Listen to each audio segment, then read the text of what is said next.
You're listening to Michigan's Morning Show with Patrick Shiels on radio stations all across the state of Michigan. That is Michael's theme, I think, from The Godfather.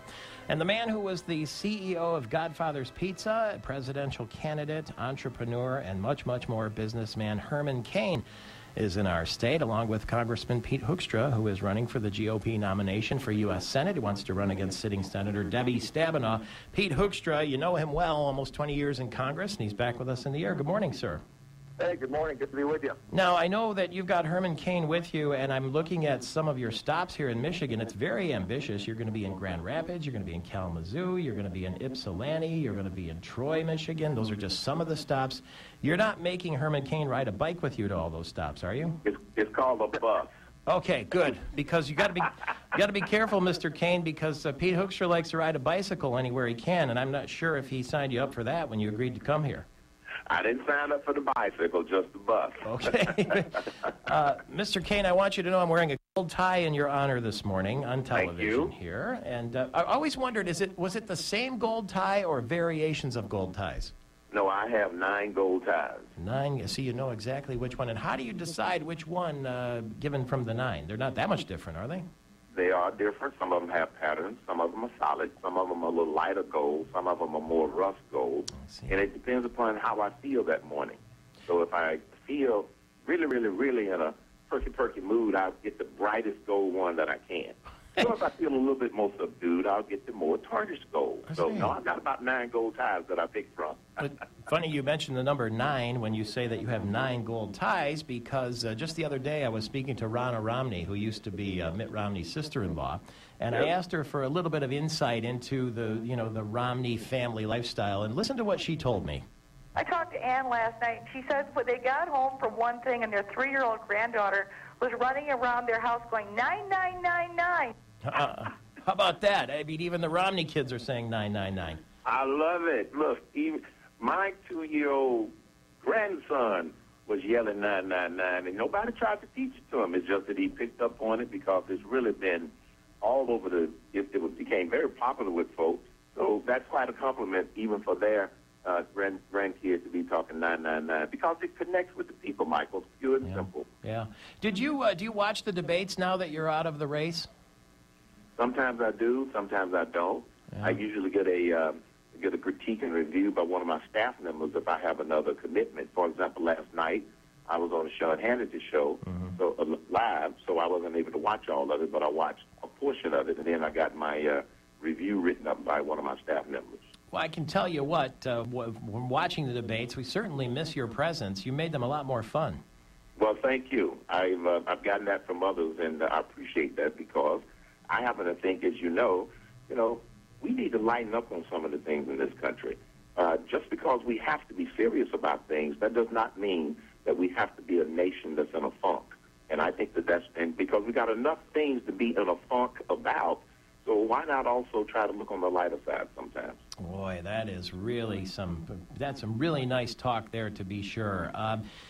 You were the CEO of Godfather's Pizza. You know, here in Michigan, this is sort of pizza country, given that Domino's and Little Caesars were both founded here with single stores by Tom Monahan and Mike Ilitch. But we've never, as I understand it, we never really had much of a Godfather's Pizza presence here. Is that because of those two guys, that it was a tough place to compete? Yeah, it's because between those two, they had pretty much built up a big saturation here in Michigan. And as a smart businessman, you don't try to go into an area that's already saturated with pizza places, even though obviously I felt that we had a superior product. But it becomes a numbers game. Because of the number of stores that they had here in Michigan and the upper Midwest, well, we go to places where they weren't as concentrated. And as a result, we were able to succeed that way.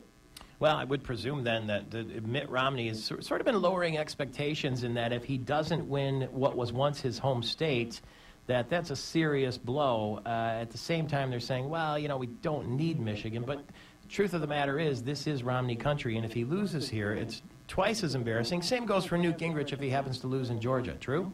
True, absolutely. They are lowering expectations because they are uncertain as to what's going to happen. And I think that we won't know until the vote is cast.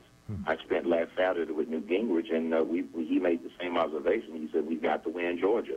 So that's why he is making a concerted effort, and those of us that are supporting him working real hard to make sure that we don't lose your home state. That would be a poke in the eye. I heard you say, that you had been advising Newt Gingrich on some style points when it comes to campaigning, and if that's true, I think you would have been proud of him last night because they asked the candidates in the debate to describe themselves with one word, and Mitt Romney said resolute, and Ron Paul said consistent, and Newt Gingrich sat there and smiled and said cheerful. I saw that part, and I applauded Michael when he said that. I was with, now I'm not going to take credit for this, but Newt and I were in Phoenix. I was in Phoenix just before the debate, and I had to leave because I was coming to Michigan. And I saw Newt just before I left, and I gave him one last word of advice about the debates that night.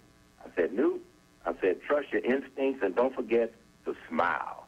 And so he converted that to cheerful. I was delighted. I would rate his performance last night as a big bravo because, and here's why, he stayed above all of the attacks. Because in doing so, I think that that's what people were more interested in, and he set himself apart by talking about specific solutions and talking about the failures of the Obama administration. I think that connected with a lot of people last night. In the last 30 seconds before the break, if you came from Arizona to Michigan at this time of year, given the weather, you must really like Pete Hoekstra. I do. I want to see him in the United States Senate, and I want Senator Debbie Stabenow to be out of the United States Senate. And that's why I came here in the wintertime. You're absolutely right. Pete's a great guy. He would be a great senator. We need some bold leadership in the United States Senate, and that's why I'm supporting Pete, and that's why I'm going to be out campaigning with him today here in Michigan. All right, we'll continue in one little minute with Herman Cain, the former presidential candidate, former CEO of Godfather's Pizza, and former Congressman Pete Hoekstra running for United States Senate. It's Michael Patrick Shiels.